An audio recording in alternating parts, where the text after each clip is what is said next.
السلام عليكم ورحمة الله وبركاته. أصحابتي نزلين بيوتي channel ku xiran kusoo dhawaada maanta halkan waxaan rabaa inaan ila wadaagaya qadadeena maanta insha Allah waa qada isku dheelitiran oo dhameystiran.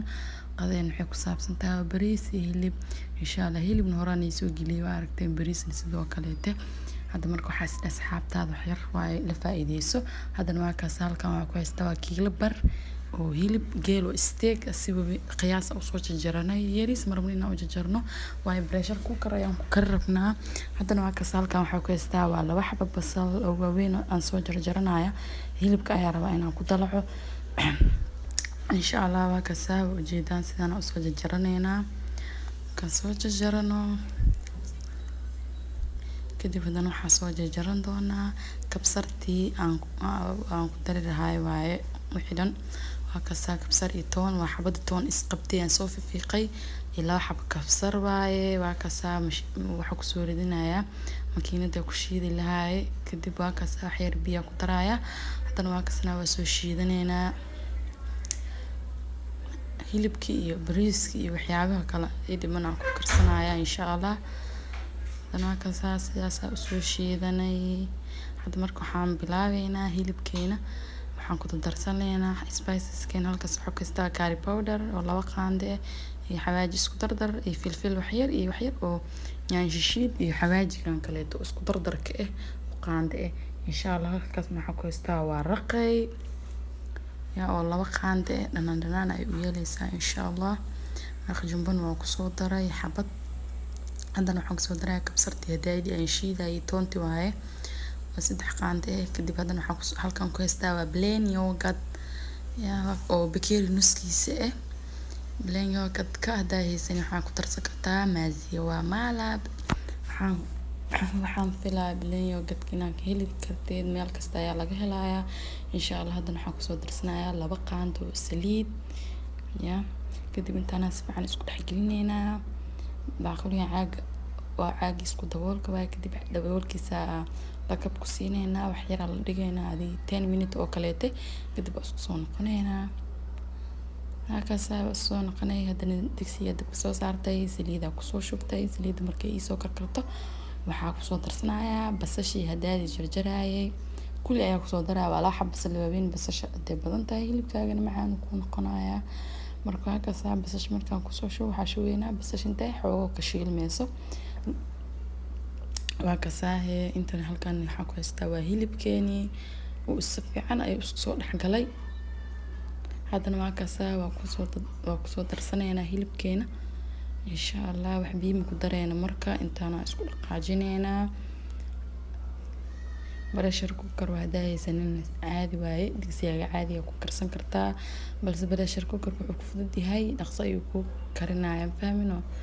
marka waa kaas haddana baaquliga daadi wixii oo adig spices kii dhacaanki wixii ka soo haray ya baradhada dhow hilib ku darsan lahayn sidaan u rafinaya insha Allah. meel la dhigaya ilaa baradhada hadda ku dar rabi hilibkeena waa kaas u jeedaan oo maleynaya gadaashiina waxaan ku soo daray laba bakeeri oo biyo iyo raali naqda mani tusinin laakiin biyaha ku soo darsanaya marka wax yar oo hilibka u soo dhaho biyaha ku soo darsanaya.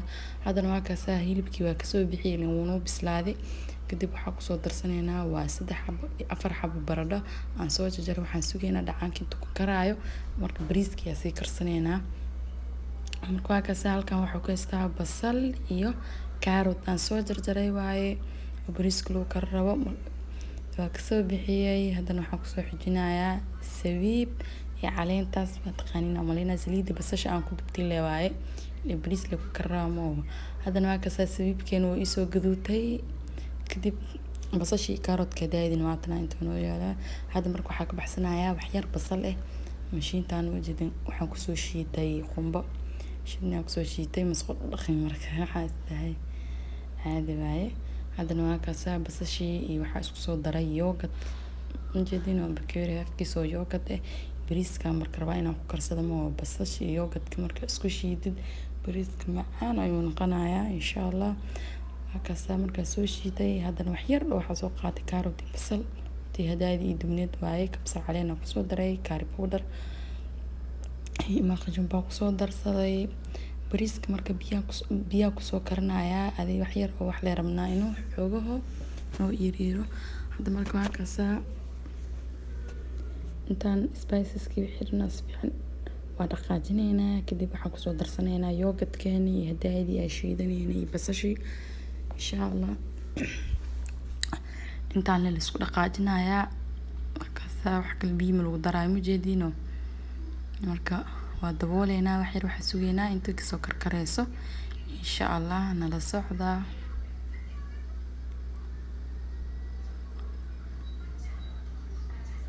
Waakaasay u jeedaan haddana waa kana waa adig qeyba ka baxsanaynaa oo hadhowtii saarabna way arki doontiin qeybtana ka baxsanaynaa insha Allah arki doontiin sidaan ka rabno. haddana waa kaasaa bariiska biyaha kusoo kariyay oo ujeedaan iyo digirtii caadiga ahayd waaye oo bariiska loo karsanayay. hadda marka waa kaasaa bariiska adi biyo la kusoo karinaysaa qof kasta wuu yaqaanaa zaid uma soo karinaysid adi xeer maaskood la kasoo dhigaysa. kadib haddana waa kaasaa ujeedaan dhacaankii oo adi waa ka reebanaa kor ugu soo jadaynaa. haddana kadib bariiska kusoo xijinaynaa ujeedino hadda sidii biryani oo kale waxaan fahmayno. haddana waa kaasaa xeer haddana kor ugu soo shubaynaa sidaan kusoo wadaynaa insha Allah nala socda.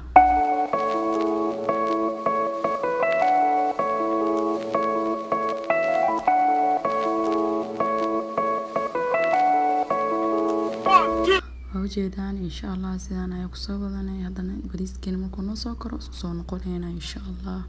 waa kaasaa waa ujeedaan yaa hilibkeena sida noogu soo baxaya oo jilic yahay. waa kaasaa waa ujeedaan caadi ma ahan yaa. halkan waxaan u yaala jabati halkan waxaan u yaala bariiskeena insha Allah. waa kaasaa daawasho wacan please haddaan nagu cusub tahay subscribe ta naga iloobin. haddaan la joogtayna comment like sii sheegare asxaabtaada kaleeta siday ugu faa'iideystaan insha Allah. haddana qeelaan rajaynayaa sidaas iyo nabadgelyo. assalaamu calaykum waraxmatullaahi wabarakaatuh.